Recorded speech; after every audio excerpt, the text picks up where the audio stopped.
Eh, kan matahari kan kadang juga tidak 100% melek.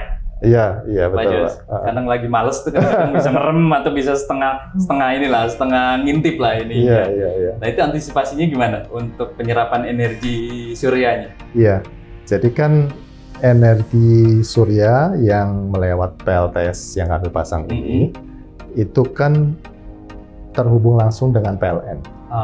Jadi berjalan bersama dengan PLN. Sehingga kalau berkurang, itu langsung ditutupi oleh listrik PLN. Jadi berjalan bersama, Pak. Pembangkitnya dari PLN. Ya, dari PLN.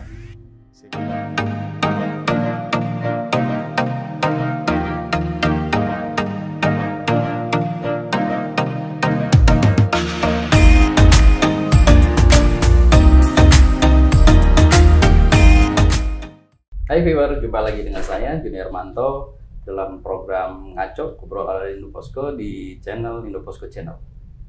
Hari ini saya akan ngobrol santai dengan Bapak Jos Hadi Santoso, Vice President Marketing dari PT Surya Daya Indonesia. Betul, Pak. Jadi ngobrol dengan Pak Jos ini tentang energi seksi, energi surya, energi matahari. Betul. Ini.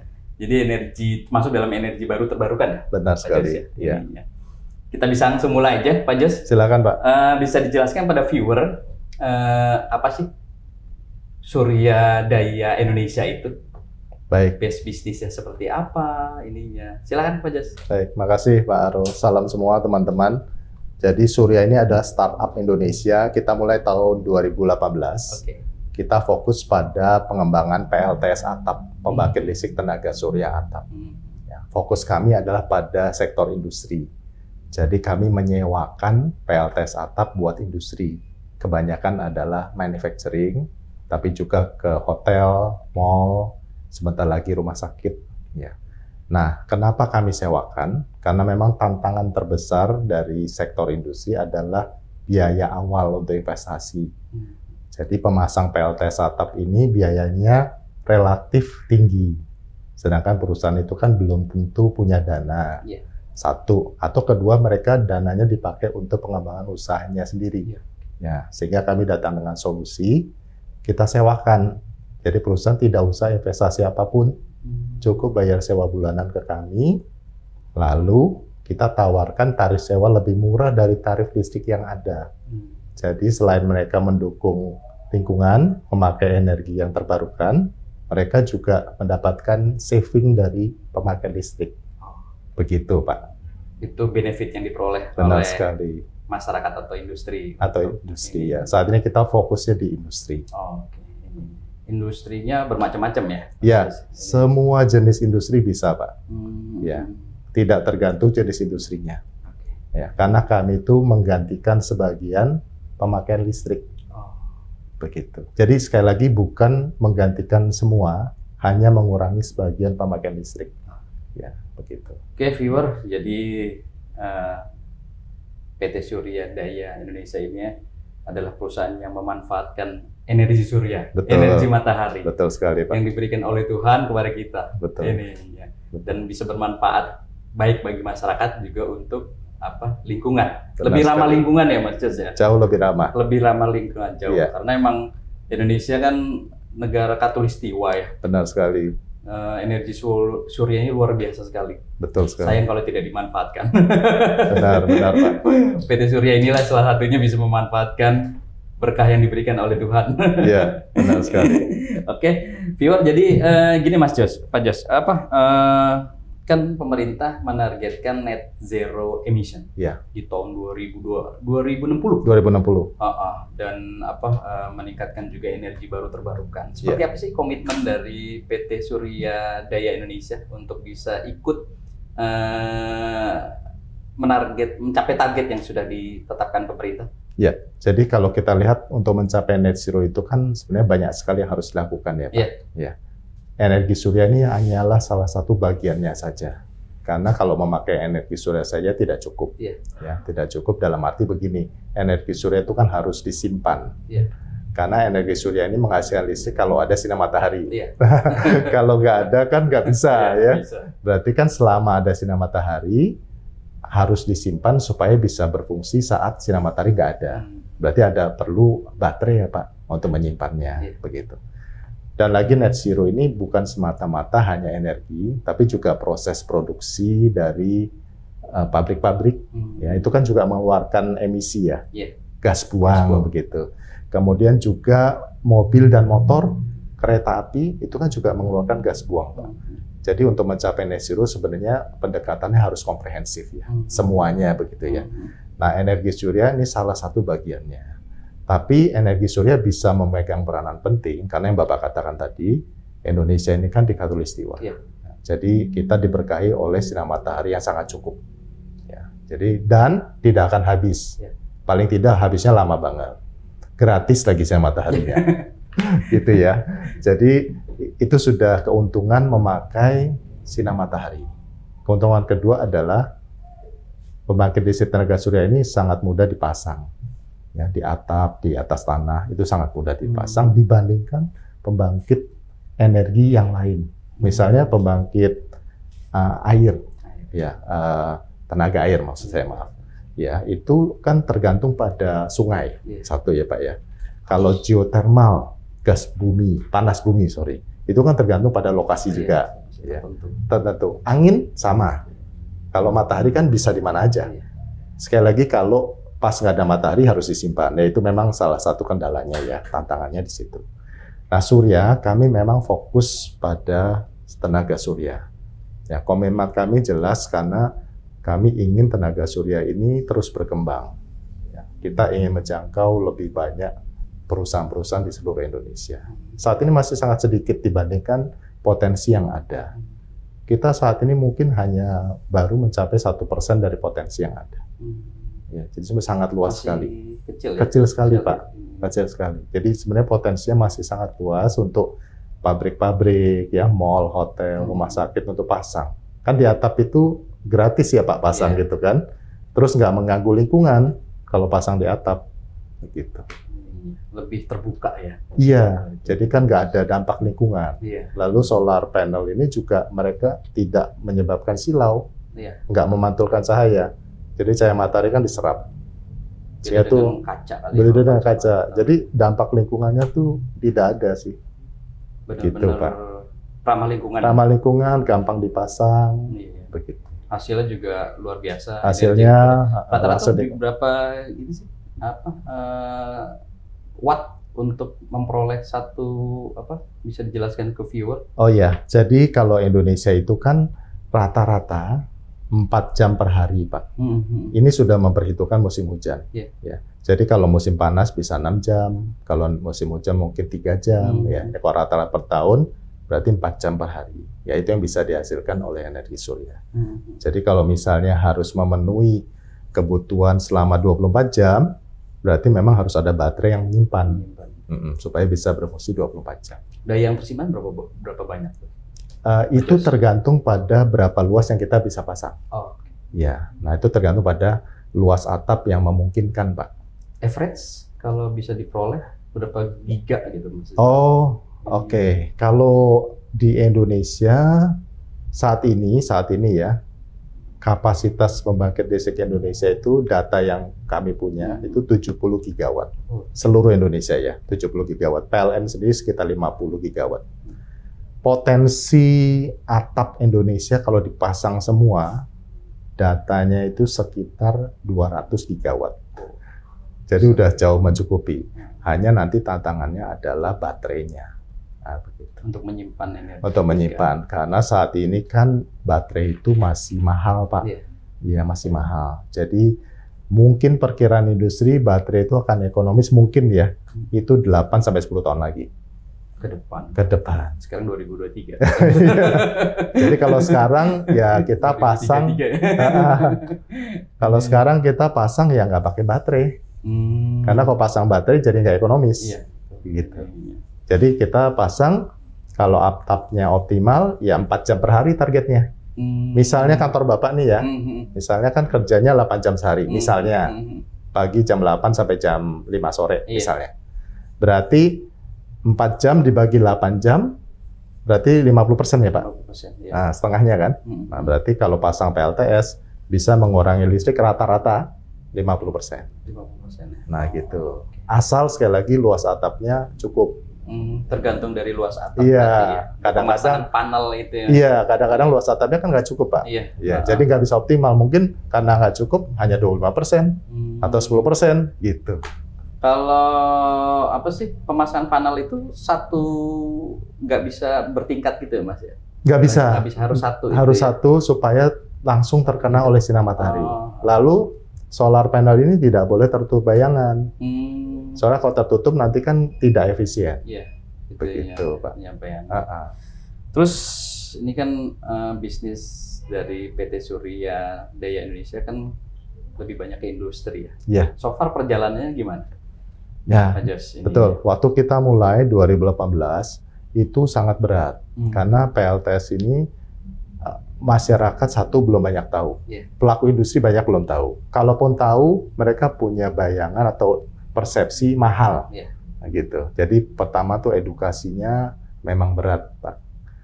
Ya, dari tahun ke tahun semakin banyak edukasi, semakin banyak customer yang sudah kita pasang, semakin mudah meyakinkan gitu. Dari tahun ke tahun. Jadi kita dari 2015 sampai sekarang itu tiap tahun kami bertumbuh tuh 3 kali lipat terus ya, karena semakin mudah dimengerti begitu. Ya, seperti itu, Pak. Prosesnya panjang lah ya. Prosesnya Untuk perlu edukasi yang masyarakat banyak. bahwa untuk energi surya itu sebenarnya mudah, cuman karena Ya, ada stigma iya, mahal dan betul, langka gitu, jadinya agak ragu-ragu ya betul, customer itunya. betul. Nah, Prosesnya. itu yang perlu diedukasi, dibuktikan. Dan sampai sekarang masih terus dilakukan edukasi. Terus karena Iya. masih banyak sekali perusahaan yang belum pakai kan. Iya, masih belum banyak berani sekali. lah ya. Atau belum tahu. Belum tahu benar Iya, juga. Jadi ya, gitu. pemahaman yang tadi Pak Jos bilang Iya. terlalu mahal investasinya, Iya, seperti itu. betul. Padahal kan dengan mekanisme sewa itu mungkin lebih murah, dan kalau tanpa baterai mungkin juga lebih murah lagi ya. Lebih ininya. murah, ya. Gitu, Dan iya. betul, Pak. Nah, perluasan untuk pembangunan PLTS atap itu seperti apa sih? Untuk PT Daya Mandiri, Daya Indonesia, perluasan PLTS atapnya? Iya, jadi Oke. kan kita akan coba memperluas di berbagai kota, Pak. Ya, ke berbagai perusahaan, ya, terutama pabrik-pabrik ya, Iya. pabrik-pabrik, mall, hotel, rumah sakit. Ya, yang kita lakukan ya kita coba reach out ke mereka sebanyak mungkin. Ya, sebanyak mungkin. Begitu lewat salah satunya edukasi seperti ini kan, podcast ini, lewat media, lewat sosial media kita, lewat website. Sudah menjangkau seluruh Indonesia? Kita di Jawa sudah semua provinsi, Bali mulai, Lampung, Sumatera Selatan, Sumatera Utara, Sulawesi Selatan. Oh. Ya, memang kalau industri kan pusatnya di Jawa ya, Pak. Iya, Ya? betul. Jawa sama Sumatera Utara. Nah, kita juga lagi melihat industri lain seperti tambang, perkebunan sawit. Nah, itu kita lagi coba. Kayak Kalimantan, Sumatera. Kalimantan, Sulawesi, ya, Maluku, ya, Nusa Tenggara, ya, kita coba lihat. Yang kebutuhan energinya sebenarnya besar, Ya, dan mungkin bisa menekan angka biaya energinya dengan menggunakan energi surya kali ya. betul, Ini. betul. Selain biaya juga kan mereka memang perlu beralih ke energi yang bersih Iya, supaya target net zero tercapai, Pak. ya, net Kalau zero enggak nanti enggak. 2060. Iya, kalau nggak tercapai kan? Iya benar. Iya. Salah satunya seperti itu ya, Mas. Iya. Itu kan tentunya ketika PT Surya Daya Indonesia ini mulai menjalankan lini bisnisnya dan sampai sekarang, tentunya ada tantangan, hambatan, dan ke depan potensinya seperti apa? Iya. Iya, betul. Jadi awal itu tantangannya adalah belum banyak perusahaan yang mengerti ya, Pak, ya. Betul. Kedua juga adalah peraturan dari pemerintah. Ya kan, awal-awal itu kan regulasi. Nah, betul. Jadi awal-awal regulasi memang kurang mendukung, ya, terus diperbaiki, ya, diperbaiki. Nah, akhir-akhir ini masih ada tantangan, yaitu limitasi untuk memasang itu ada limitasinya. Ya, sehingga ini juga menghambat perkembangan pemasangan PLTS, bukan hanya buat industri tapi juga buat perumahan. Ada hambatan itu. Nah, kita berharap sih ke depannya secepatnya sih ya, itu ada perubahan, jangan ada limitasi lagi untuk pemasangan PLTS atap. So far sampai saat ini limitasinya seperti apa sih, Pak Jos? Jadi limitasinya itu kisarannya 10-15% dari daya terpasang. Nah, jadi misalnya Bapak di rumah daya terpasang 4.000 kilowatt kVA gitu ya. Ya, Bapak hanya bisa pasang PLTS atap 10-15% dari itu. Itu kan sangat menghambat ya. Kecil ya berarti ya? Ya, jadi harusnya kan full boleh dong. Harusnya kan begitu. Harusnya 100%. Kalau memang kita mau mencapai net zero itu. Nah, itu yang perlu segera dirubah. Regulasi seperti itu. Mudah-mudahan nanti diajukan ke regulator. Iya, dimasukkan dalam undang-undang EGT. Iya, betul. Sehingga net zero 2000 emission di 2060 bisa tercapai ya. Betul. Artinya kan tidak hanya pemerintah, swasta juga pastinya harus mendukung. Ininya. Betul. Terus persaingan bisnisnya seperti apa? Ya, memang mungkin nggak hanya PT Surya doang yang menyelenggarakan bisnis energi surya. Iya, jadi memang kalau 2018 itu masih sedikit Pak pesaing kami ya, masih sedikit karena kan masih awal ya. Kita termasuk yang pertama di Indonesia dengan sistem sewa ya. Dan karena industri ini berkembang, ya ini kan menarik perusahaan-perusahaan juga untuk masuk. Ya. Dan sekarang memang semakin banyak kompetitor kami. Ya. Tapi itu juga bagus karena kalau banyak pemain ini juga membuat lebih banyak industri itu juga tahu bahwa PLTS ini memang berguna, ya. Karena banyak yang mengedukasi dari market, gitu ya, dari sektor industri, ya. Jadi persaingan itu selalu bagus karena membuat industri itu semakin lebih efisien. Tapi persaingannya sehat ya? Persaingan sehat. Tidak saling kontok-kontokan di lapangan seperti itu. Ya, kita bersaing seperti industri lain. Ya, biasa Pak. Itu hal biasa dalam hal yang biasa. Usaha. Setiap usaha pasti ada industrinya. Pasti ada industrinya. Tinggal bagaimana pasar menangkapnya seperti apa. Betul. Setiap usaha pasti ada sebenarnya diuntungkan konsumen. Pasti. Pasti kan konsumen ada pilihan yang murah. Iya, dan baik, berkualitas, dan menguntungkan seperti itu. Itu persaingan itu aja dari masing-masing perusahaan, termasuk juga PT Surya Mandiri Indonesia. Nah, ini kan lagi-lagi energi surya ini, energi baru terbarukan termasuk energi surya kan sebenarnya sudah banyak diketahui oleh masyarakat. Termasuk kalau kita di sekolah-sekolah kan dulu bahwa matahari itu bisa memberikan manfaat segala macam. Nah, sekarang yang menjadi pertanyaan selama menjalankan bisnis di energi surya, tingkat kepedulian masyarakat seperti apa sih terhadap kebutuhan energi surya ini, Pak Jos? Iya, kita melihat sih akhir-akhir ini masyarakat lebih semakin mengerti tentang energi surya. Kalau sebelumnya mereka mungkin tahu tapi nggak jelas, ya, nggak maksudnya prosesnya seperti apa, produknya seperti apa itu, dan benefitnya seperti apa itu belum jelas. Tapi sekarang dengan banyaknya pemberitaan baik di media atau sosial media, semakin banyak masyarakat yang mengerti. Tapi tetap menurut saya loh Pak ya, masih belum dalam pengertiannya, begitu. Masih sekilas-sekilas saja, kecuali masyarakat yang memang meluangkan waktu untuk belajar. Jadi memang riset saya Google gitu ya, baca-baca ya mereka mulai ngerti. Makanya kita terus ini edukasi. Ya. Terus, begitu Pak.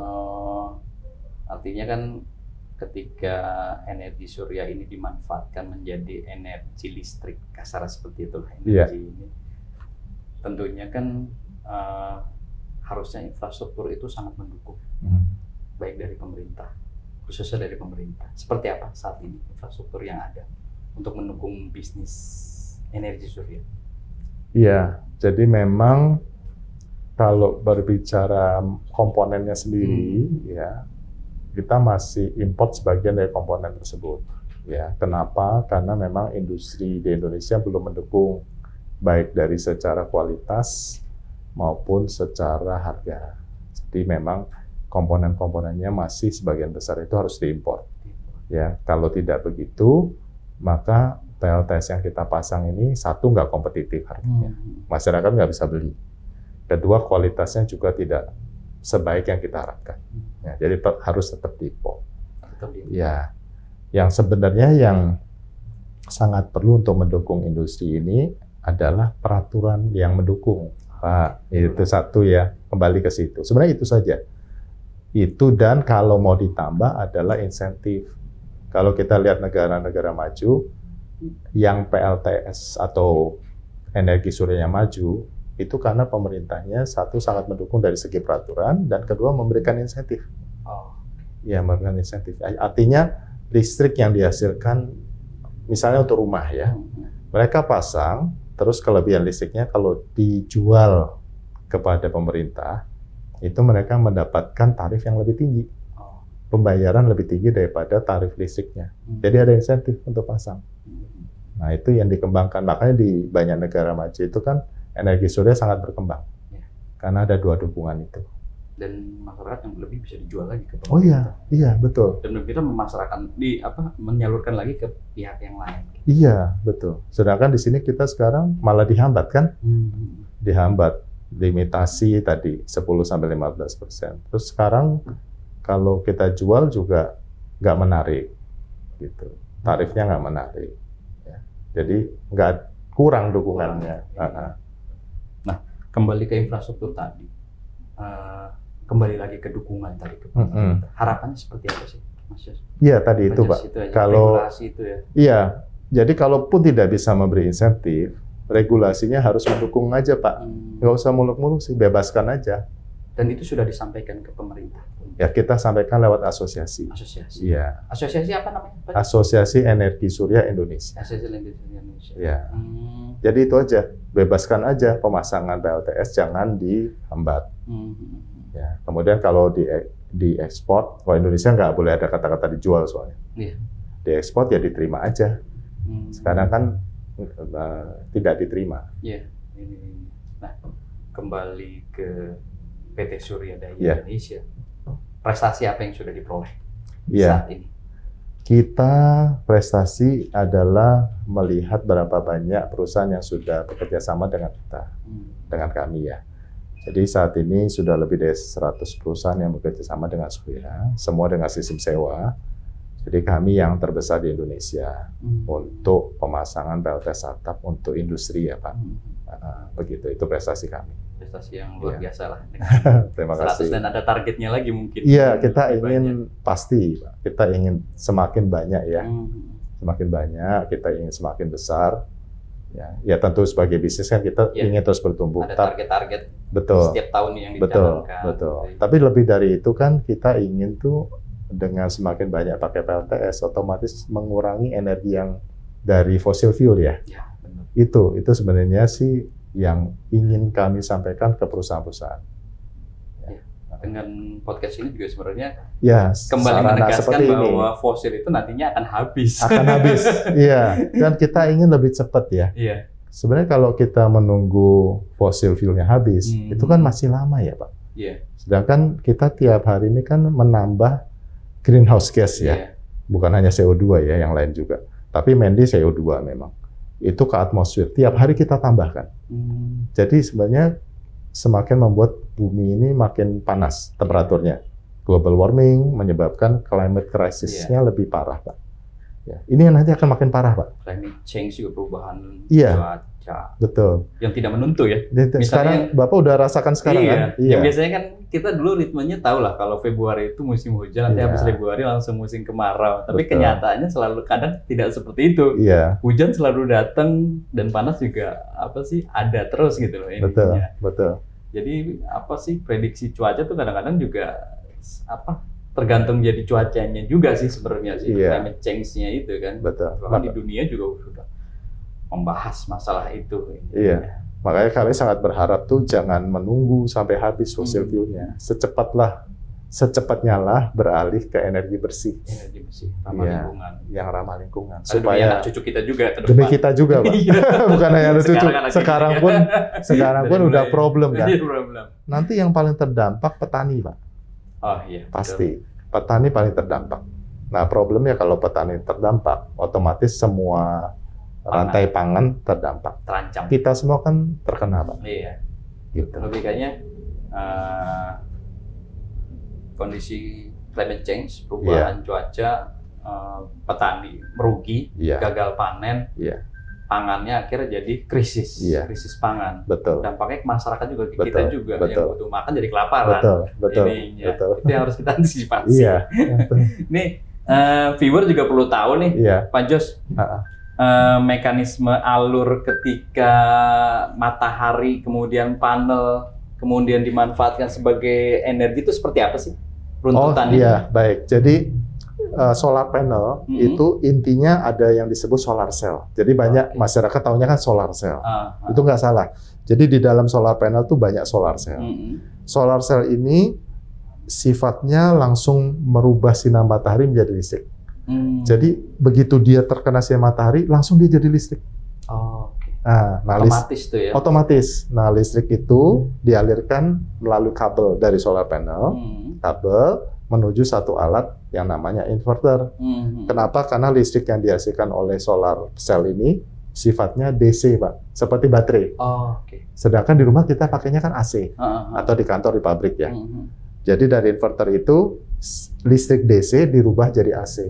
Mhm. Nah, nanti dari situ dihubungkan ke panel di rumah atau di pabrik Mhm. atau di kantor. Mhm. Nah, nanti di situ panel itu, listrik yang bergabung di panel ini akan berjalan bersama dengan listrik dari PLN, gampangnya gitu. Mhm. Nah, listrik yang masuk ke panel ini, dia akan mengurangi sebagian listrik dari PLN. Mhm.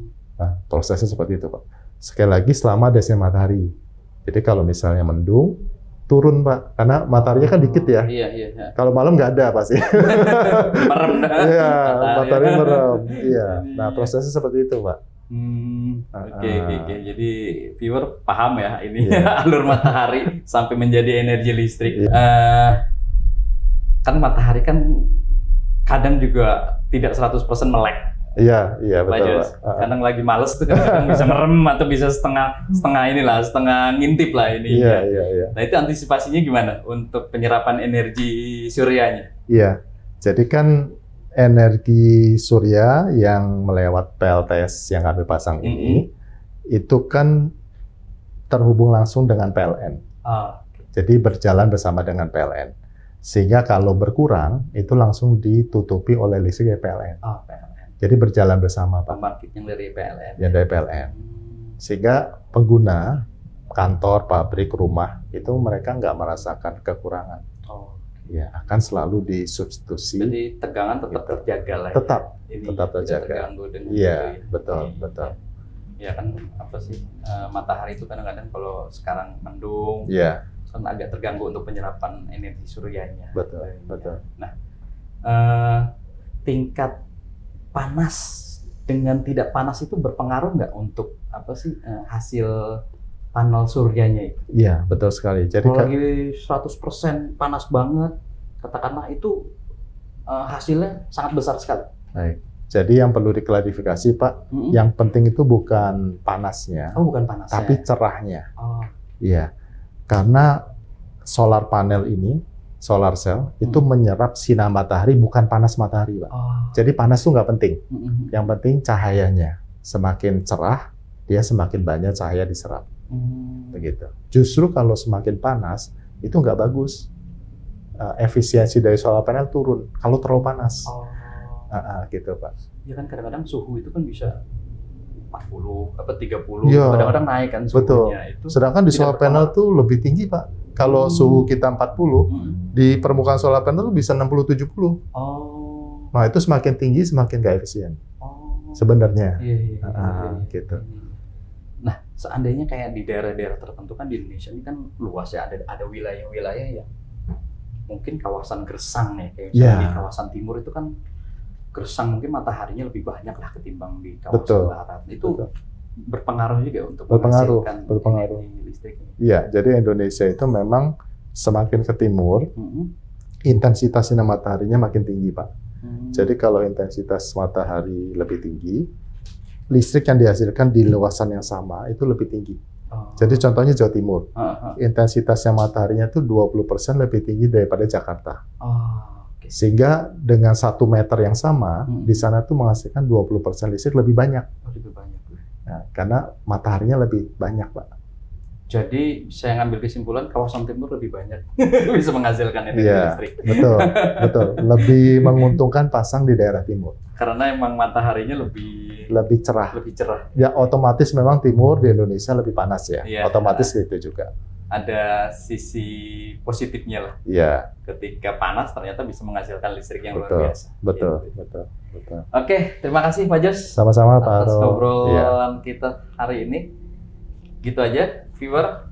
Jadi kita hari ini membahas tentang energi baru terbarukan, khususnya energi listrik yang dihasilkan oleh energi surya, matahari. Ini perlu kita tegaskan bahwa kita sepenuhnya mendukung program pemerintah Net Zero Emission 2060. Betul. Dan energi baru terbarukan. Ya. Jadi energi fosil itu nantinya bakal habis. Ya.